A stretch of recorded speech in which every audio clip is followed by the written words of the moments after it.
Olá, pessoal, tudo bem com vocês? Eu me chamo Patrícia Frogel, sou psicóloga clínica e organizacional. Sei que muitos de vocês já me conhecem, ou do presencial, ou de algum ambiente virtual. Então, vai ser um prazer caminhar com vocês nesses minutos, né, que nós vamos estar aqui desenvolvendo temas que são concernentes à saúde mental, justamente visando promover, né, a saúde mental e prevenir o adoecimento mental, trazendo aí alguns insights, trazendo algumas estratégias, enfim, caminhos para que a gente olhe, né, para dentro de si mesmo e tenha aí um pouco mais de cuidado com as questões de saúde mental. E para iniciar, eu começo com esse slogan, que foi o tema da campanha que foi lançada esse ano, no mês de janeiro, que é o Janeiro Branco, que é o mês que procura fomentar as questões de saúde mental, alertar sobre saúde mental, e esse ano focado para dentro das organizações. Então, o tema é o que fazer pela saúde mental agora e sempre, de janeiro a janeiro. E por que esse tema é tão relevante? Porque saúde mental não é para um tempo específico, é para todo o tempo.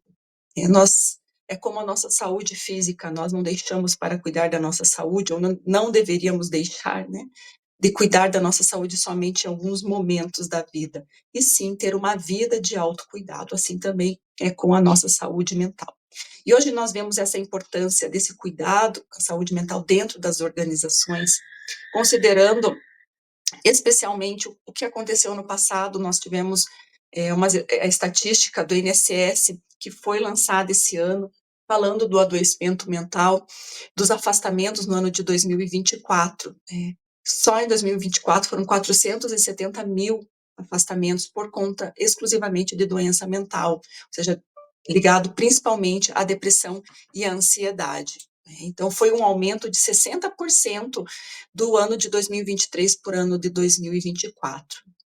E em relação, se for considerar, né, as estatísticas, no período de 10 anos, ele subiu muito mais ainda, né? Nós temos dados em relação à ansiedade, de forma mais específica, em 10 anos, a estatística aponta que aumentou em 341%, o índice de pessoas afastadas por ansiedade, e de depressão em 91%.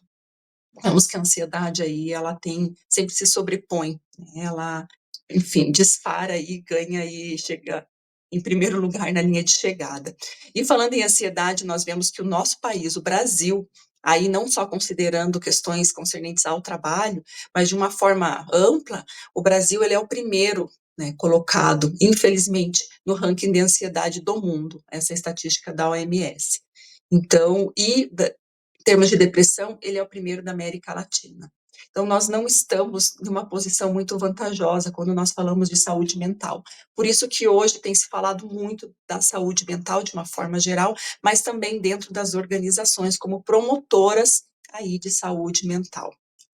E por que nós devemos, então, falar sobre saúde mental, além dessas estatísticas, de uma forma muito específica para nós? Então, porque nós falamos muito em saúde mental e nós agimos pouco quando se trata aí de buscar ajuda, de buscar um auxílio. Infelizmente, nós sempre ouvimos falar e vemos, né, hoje temos um material muito vasto aí nas redes sociais, ou, enfim, diversos canais aí no YouTube de especialistas falando sobre saúde mental, mas nós vemos que isso não tem produzido o resultado necessário. Isso porque nós nos apropriamos de muita informação, mas não instrumentalizamos essa informação para nós, porque a saúde mental, ela não é algo genérico somente, né? Ela tem uma especificidade, algo que cabe somente a mim. E quando eu não trato aquele conteúdo diretamente com o que eu sou, com a minha necessidade, acaba ficando somente uma informação. Às vezes eu não tenho força, eu não tenho condições, eu não tenho insights o suficiente para aplicar aqueles conteúdos aí na minha vivência, que é o que traria algum resultado em termos de saúde mental. Então, nós ouvimos muito, né, mas praticamos muito pouco. Não transformamos a informação em conhecimento. Quando nós transformamos em conhecimento, aí sim é uma verdadeira sabedoria, porque ela acaba se tornando algo prático. Só a informação, nós temos, inclusive, hoje, problemas de cognição por conta desse excesso de informação que nós recebemos. E é um fato, gente, que quando a gente fala de saúde mental, ainda existe um certo tabu. Ainda que muita gente faça memes e brinque, fale de terapia e fale de ajuda, né? Há muitos alertas em relação a questões de saúde mental, mas ainda é um tabu para muitas pessoas. Falar em doença mental é algo que a grande maioria das pessoas ainda esconde, né? Escondem que tem algum problema em relação às suas emoções. Muitas vezes aparece como uma fraqueza, como uma incapacidade. Nós vemos muito isso também nos homens, aqui fica um alerta para os homens que estão me ouvindo. Os homens têm bastante dificuldade em buscar ajuda, em admitir que estão mal, que estão enfrentando algum processo difícil. Tem, muitas vezes, a comunicação com uma rede de apoio é mais difícil para os homens, então, muitas vezes, eles, quando chegam, estão já num grande sofrimento. Mas e por que isso acontece também? Existem crenças, né? Crenças de autossuficiência, vergonha, o que vão pensar de mim, o que vão falar de mim, vão pensar que eu não dou conta. Então, são crenças, são pensamentos que vão permeando aí a mente, a nossa mente, e que nos impede de buscar ajuda. E veja, quando nós estamos doentes de alguma coisa física, nós não hesitamos, né? Não temos nenhum problema em buscar, de repente, um cardiologista, endocrinologista, um ginecologista, né? Um oftalmologista, não temos. Mas quando fala de saúde mental, parece que há realmente uma certa resistência em admitir que não se está bem mentalmente, como se fosse um sinal aí de incapacidade. E muitas vezes, quando as pessoas acabam indo buscar ajuda porque realmente as coisas avançaram, é porque já passou muito tempo lutando sozinha, né? E aí finalmente decide buscar ajuda, mas aí às vezes o caminho ele já é um pouquinho mais longo, já tem algumas pedras a mais aí no caminho, tá? E há muita dificuldade também a pessoa perceber os seus sintomas, o seu sofrimento. Por conta da correria, por conta do dia a dia agitado, muitas vezes a gente vai relativizando os sintomas, não vai percebendo o que está acontecendo, né? É um cansaço, às vezes está naquele ponto de exaustão, daquele cansaço tremendo, né? Dorme, acorda cansado.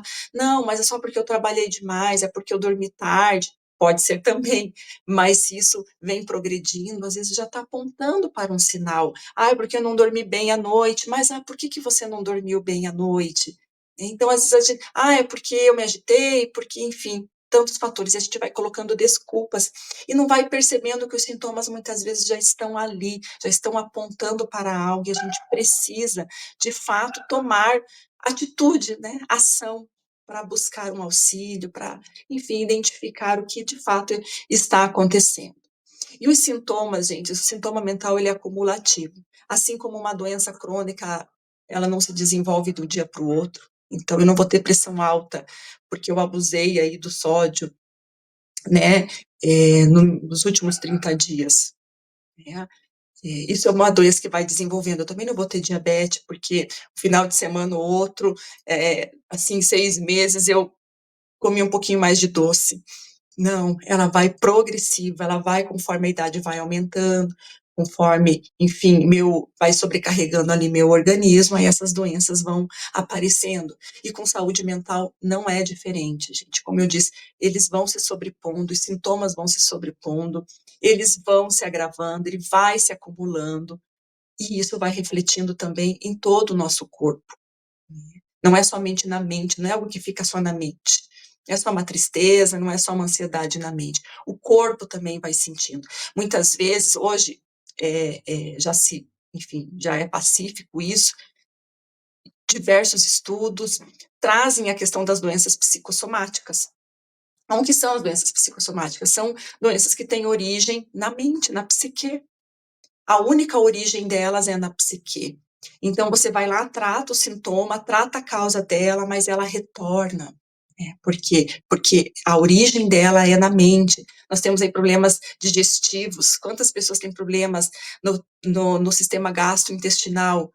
Por quê? Por conta emocional, passou por um estresse, já começa a doer estômago, começa a sentir enjoo, começa a ter alguns outros sintomas, em relação a essa parte gástrica, por conta de estresse, por conta de vivências emocionais, problemas de pele, erupções na pele, alergias, que vai, né, a pessoa vai no dermatologista, trata, mas aquilo não some, aquilo volta. Por quê?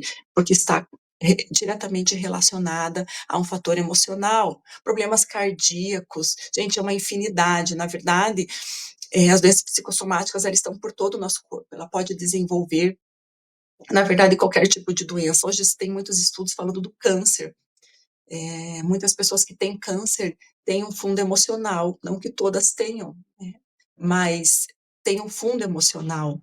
Então, pessoas que têm uma dificuldade maior em lidar com as suas emoções, com os seus sentimentos, elas podem caminhar para isso.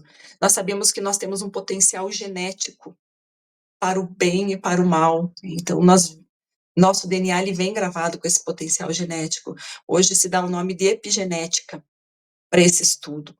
E nós podemos transformar, né? Então, às vezes é um potencial, ele não precisa ser desenvolvido, mas conforme a gente lida com as nossas emoções, conforme nós temos os nossos hábitos de vida, nós podemos potencializar isso e vir a desenvolver aí uma doença grave, uma doença crônica.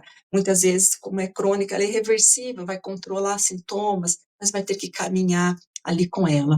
E eu quero conscientizar vocês, é que a gente não precisa chegar nesse ponto.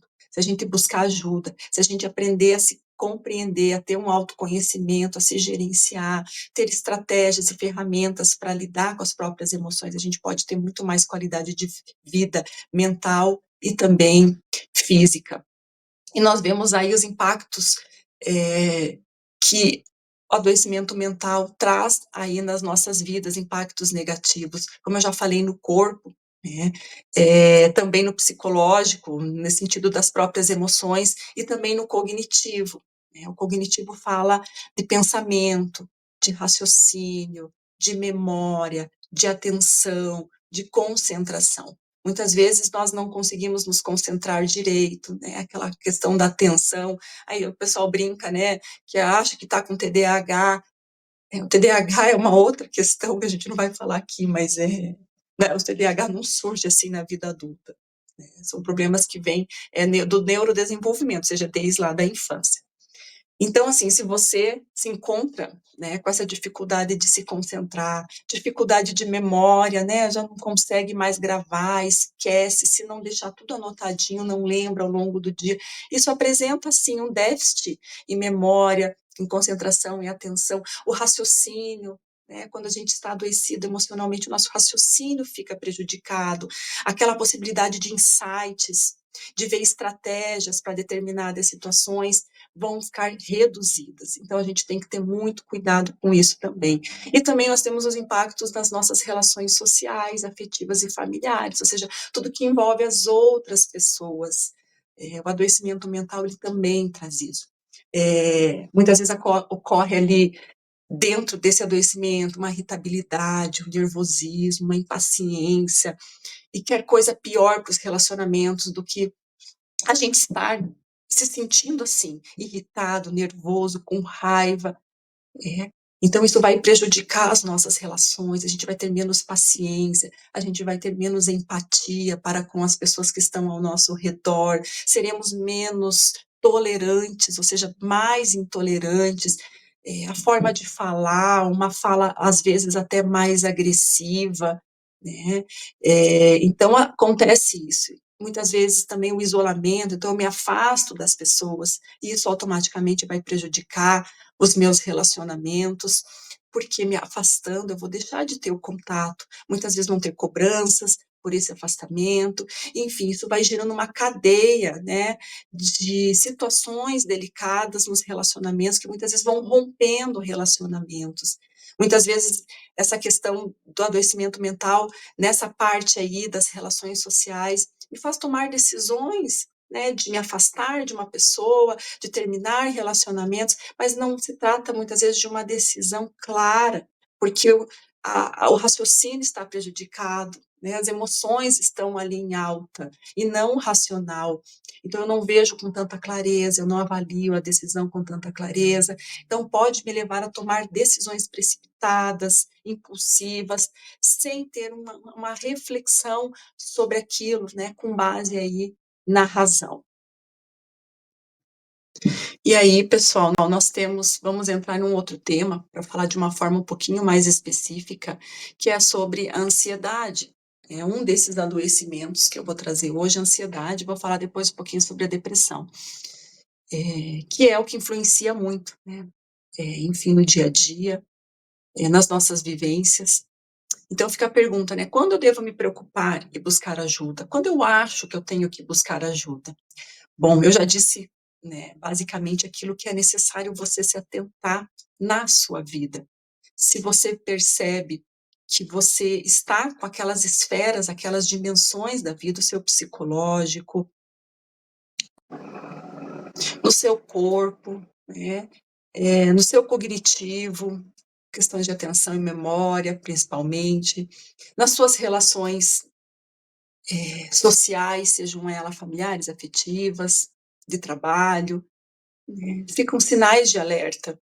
Não que tudo seja adoecimento, como uma patologia, né?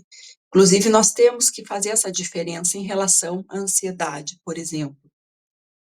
Assim como a gente vai fazer também essa relação lá na parte da depressão. A ansiedade pode ser uma reação psicológica e natural diante de algum evento. Então, por exemplo, eu tenho que entregar um trabalho, vamos pensar vocês aí, né, auditores. Vocês têm que entregar um relatório importante, vocês têm que produzir um documento, apresentar uma análise importante. Vai gerar uma certa ansiedade, isso é natural, né, diante de desafios. Existe até aquela ansiedade que a gente fala, é boa, vou fazer uma viagem, tenho que programar minha viagem, está chegando o dia da minha viagem, a gente acaba ficando ansioso, é normal. E isso é bom, porque a ansiedade, ela também nos estimula. A ansiedade nos leva para frente, ela nos ela traz um pouco aí da motivação para que a gente execute aquilo que precisa. Mas existe também a ansiedade como patologia, que é outra questão. Então, a ansiedade como patologia é algo que vai me gerar sofrimento e adoecimento. Então, é algo que realmente vai me afetar em algumas daquelas esferas que eu falei, ou em todas elas, dependendo do grau que essa ansiedade já alcançou. E é assim, gente, todo mundo experimenta em algum momento, né, ou periodicamente, estados de medo, como eu já disse, de ansiedade, mas também de medo. A ansiedade, ela está muito relacionado à questão do medo, tá? E aqui nós temos algumas definições em relação tanto ao medo como à ansiedade, para que a gente possa fazer uma reflexão sobre isso. Então, o medo é uma resposta emocional, física e comportamental a uma ameaça externa imediatamente reconhecível. Veja, o medo, ele está relacionado a algo que eu vejo, propriamente dito, né? A uma situação que eu estou enfrentando naquele momento. Então, por exemplo, minha casa é invadida, ou alguém me aborda para me assaltar, ou eu dou aquela freada brusca para não bater o meu carro, ou eu recebo uma fechada, ali no trânsito, enfim, são situações que acontecem, eu estou, sei lá, na natureza, vem um bicho peçonhento, aparece uma cobra, não sei, uma aranha, uma barata, e imaginem algo que faça sentido para vocês, que vocês têm medo, né? Eu tenho alguns medos desses animais, então qualquer um deles já me gera uma reação física e comportamental, ou seja, eu vou me afastar daquele animal, porque ele me causa realmente medo. Então, o medo, ele é muito imediato. O medo, ele é uma reação realmente que eu consigo perceber naquele momento. Eu vou ter isso fisicamente, porque pode ser que me dê um ataque cardíaco, pode ser que eu tenha uma sudorese, e comportamental. Às vezes eu vou correr, ou ao contrário, eu posso enfrentar o medo, ir lá e matar o bicho, porque é melhor, né, vamos pensar em insetos, é melhor vê-lo morto, né, do que deixar ele embora vivo e de repente ele voltar. Mas eu tenho uma reação, eu tenho um comportamento diante daquilo de fugir, né, ali a gente já vai falar ali de luta, fuga ou de congelamento. Né. E já a ansiedade, veja, é um estado emocional perturbador e desconfortável de nervosismo e preocupação. Suas causas são menos claras, veja, não é igual o medo que eu já tenho aquela consciência do medo ali na minha frente, do que está me causando aquela reação. Então, a ansiedade, ela está menos ligada com o momento exato da ameaça, ou seja, não está diretamente relacionado com algum evento que eu estou vendo e vivenciando naquele momento, não necessariamente, pelo menos, tá? Então, ela pode ser antecipatória, eu estou antecipando, aquilo nem aconteceu e eu já estou vivendo aquela sensação de medo, de preocupação, tá? Então, é antes da ameaça. Veja que o medo é no momento da ameaça.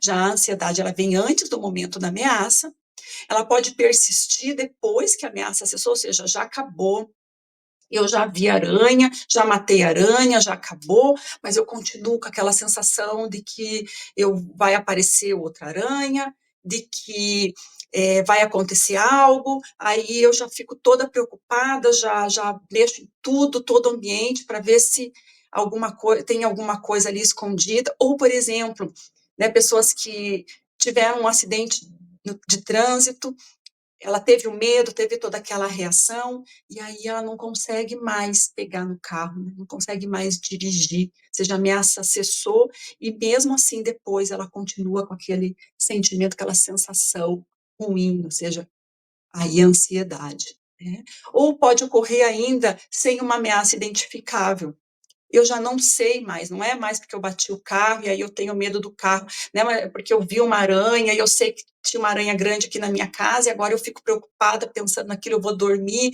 preocupada que tenha outra. Não, às vezes já não se identifica mais, porque ela vai se distanciando e vai se transformando e acaba se tornando uma ansiedade generalizada, onde eu já não consigo mais identificar, pelo menos não conscientemente. Aí, isso, a terapia, todo esse processo de autoconhecimento vai me ajudar a entender o porquê esse meu estado de ansiedade. Sabe aquela ansiedade que vem no meio do dia, ou que vem no momento que você não entende o porquê, você pensa, nossa, mas por que eu estou me sentindo assim?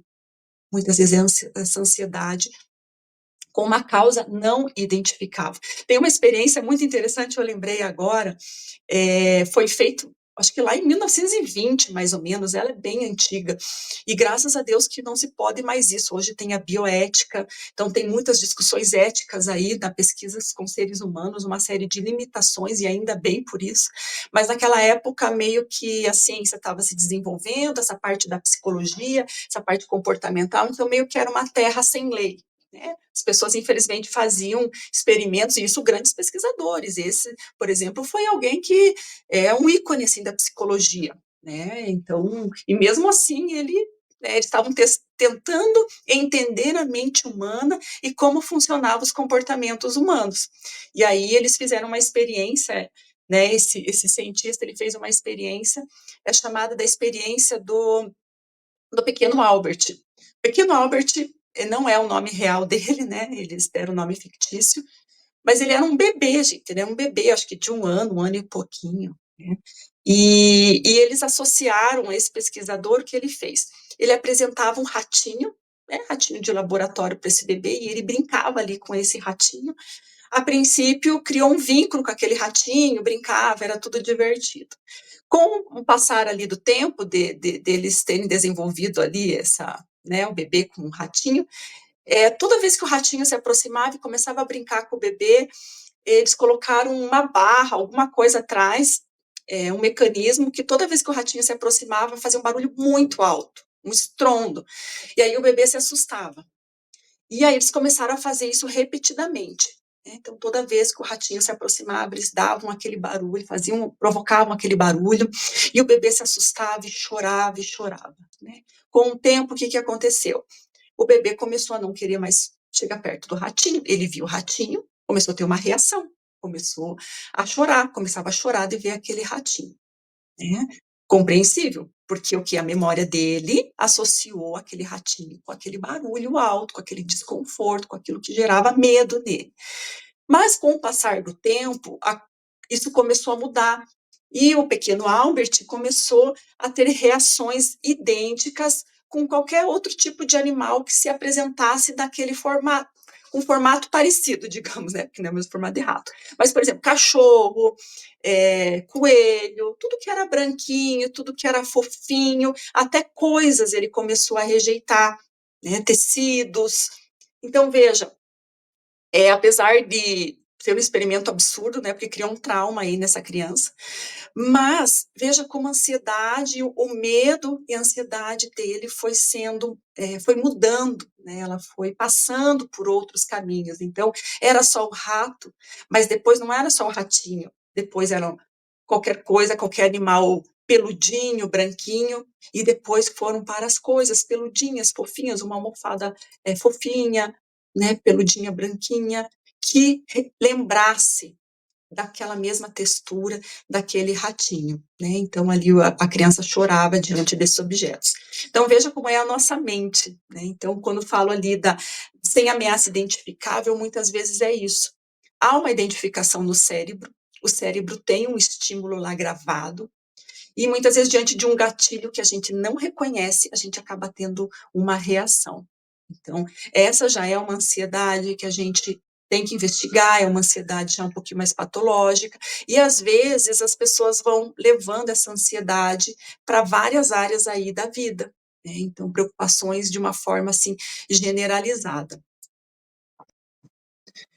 E as pessoas vão experimentar geralmente o medo, tanto o medo como a ansiedade, com reações fisiológicas também.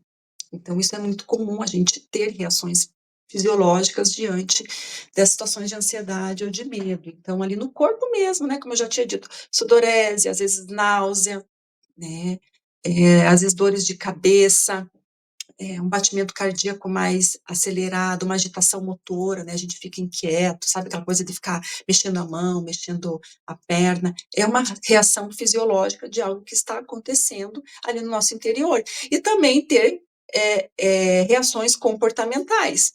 Então, nós vemos ali a luta, fuga e congelamento. São padrões de reação. Nós conseguimos identificar isso muito, como eu falei no exemplo lá do animal peçonhento, sei lá, vejo uma cobra, o que eu faço, né? Eu estou caminhando lá, fazendo uma caminhada, pensar algo que seja um pouco realista, né? Porque aqui a gente não vai encontrar leão e nem urso. Mas vamos pensar, a gente está ali caminhando, quantos parques que a gente caminha e de repente uma cobra cruza o nosso caminho, o que a gente faz? Qual é a nossa reação? Você vai pegar a cobra? A gente vai fugir da cobra, ou a gente vai paralisar e ficar simplesmente sem nenhuma reação. Isso são padrões de reação. Nem sempre a gente tem o mesmo padrão, tá, pessoal? Vai depender muito do contexto. Pode ser que tenha padrões que a gente resolva enfrentar, encarar e lutar, outros de fugir, outros congelar. Vocês já ouviram falar essa questão de assalto, da reação das pessoas? Muitas pessoas que, graças a Deus, né, não tiveram nada grave ali, mas reagiram ao assalto, graças a Deus saíram, né, vivas, enfim, bem, que as pessoas não se reconhecem, que não entendem o porquê reagiram daquela forma. Então, é um mecanismo que é acionado naquele momento.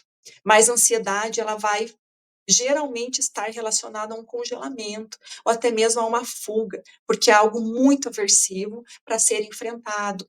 E se a gente pensa em termos de um animal peçonhento, é fácil reconhecer, né? O problema é que os nossos desafios não estão mais numa floresta, né? Os nossos desafios não estão mais numa rivalidade que a gente vai na força ali resolver as nossas questões. As nossas situações, as nossas demandas se travam muitas vezes com os inimigos imaginários, com os nossos compromissos, né? Com as nossas autocobranças. Então tá ali no computador, é meu leão, é meu computador, é o documento que eu tenho que entregar, é o desafio que eu tenho que atingir, é a meta que eu tenho que atingir, é o prazo que eu tenho que cumprir. Então, muitas vezes, esses padrões, eles também, de reação, eles vão se revelando no nosso trabalho, no nosso dia a dia, nas nossas relações. Então, eu enfrento, eu procrastino. É um congelamento ou uma fuga, porque aquilo é tão aversivo, eu paraliso, eu não consigo desenvolver aquilo. né? Então, a gente tem que estar observando qual é o meu padrão de reação comum. Eu intercalo adequadamente, nem tudo eu vou ter que lutar e enfrentar. Tem coisas que é melhor eu recuar e não, né? Porque vai me gerar maior desgaste. Eu não dou conta daquilo. Então, tá tudo bem, beleza, eu posso, né, escolher. Mas eu faço isso como, por exemplo, ou eu tenho que lutar, eu tenho que enfrentar esse desafio, eu não posso deixar ele passar, né, porque isso é importante. Agora eu vou ficar lutando e criando embates em todo tempo, então a gente tem que ter discernimento nisso. E quando a ansiedade está, digamos, ali como pano de fundo, às vezes eu deixo de ter esse discernimento, porque a ansiedade é essa aceleração, né? Esse movimento de ficar sempre pensando, raciocinando, uma inquietude, às vezes não externa, mas uma inquietude ali interna. E aqui eu trouxe um pouco dos sintomas relacionados à ansiedade, tá? Deixa eu pegar aqui, relacionado à ansiedade. Então, nós temos sintomas, eu separei eles por dimensões, né? Para ficar um pouquinho mais fácil, já que eu tenho falado um pouquinho dessas dimensões cognitivas, físicas e comportamentais. Então, cognitivas, preocupação excessiva, dificuldade em controlar essa preocupação, medo de eventos ou atividades e pensamento ruminativo. Então, na minha mente, a minha mente fica com preocupações. E essas preocupações, gente, elas podem, como eu já falei de algumas, né? Mas elas podem se estender a diversas áreas aí da vida. Então, eu posso ter preocupações em relação ao trabalho, em relação à família, em relação ao dinheiro, à saúde, à segurança. Você pode falar, não tenho um medo específico, né? Quando a gente tem um medo exacerbado, específico, e aquilo gera muita ansiedade, a gente chama isso de fobia. Mas existe uma ansiedade que é generalizada. Então, eu me preocupo com as minhas finanças, eu me preocupo com a minha família, eu me preocupo com a minha segurança, eu me preocupo com o meu carro que pode estragar, eu me preocupo se eu falei tal coisa com tal pessoa, e a mente vira, né, enfim, esse turbilhão aí de pensamentos que vão aí minar o raciocínio, a memória, a atenção, e que vão trazer muito, muito desgaste, um cansaço excessivo, né, para quem está vivendo esse turbilhão aí na mente, né? Então, assim, o foco não é uma preocupação, muitas vezes, o foco são várias preocupações, né? Então, a gente tem que tomar muito cuidado com sintomas dessa natureza. Sintomas físicos, inquietação, nervosismo, tensão muscular, né? Bem que hoje a tensão muscular, quem não fica tenso, né? Quem não tem essa parte aqui tensa e não fica um pouco travado, mas a gente tem que ter formas aí de liberar um pouco essa tensão, e a gente vai falar também um pouquinho disso lá na frente. Mas aqui ela já é mais acumulada, né? E ela tem que estar dentro aí de vários sintomas. A fadiga, lembra que eu falei do cansaço, cansaço crônico? Quantas pessoas aí com cansaço crônico? Também vamos falar disso em questão à nutrição, mas às vezes a nutrição tá ok, e a pessoa continua cansada, dorme, acorda cansada, então esse pode ser também um sintoma de ansiedade. Perturbação do sono, veja, dificuldade de dormir, né? Deita na cama, a mente fica acelerada e não consegue repousar. Falta de ar, né? Às vezes no momento de uma crise, ou quando você está se sentindo ansiosa, assim, às vezes não é aquela crise intensa, mas ao longo do dia vai sentindo aquela dificuldade de encher os pulmões, literalmente, né? Puxa o ar e o ar não vem. Falta de ar, palpitações, né, taquicardia ali, a sudorese, náuseas. Então, veja que esses sintomas muitas vezes são facilmente confundidos com algo físico. Estou com algo físico, uma doença física, fisiológica, mas a gente tem que olhar com muito cuidado e ver todos esses padrões para ver aonde que realmente ela se encaixa. Sistemas comportamentais, sintomas comportamentais, nós temos a evitação de situações que podem causar ansiedade, ou seja, eu fujo, lembra que eu falei dos padrões? Então eu evito, eu fujo daquilo lá, eu não quero entrar em contato com aquilo lá, porque é muito desgastante, é muito aversivo. E veja, gente, isso ao longo do tempo, isso se torna muito ruim para a nossa vida, porque a gente deixa de aproveitar oportunidades, a gente deixa de viver algumas coisas importantes, sonhos, coisas que fazem sentido para nós, por conta dessa evitação, né, de não conseguir entrar em contato com isso por questões de ansiedade.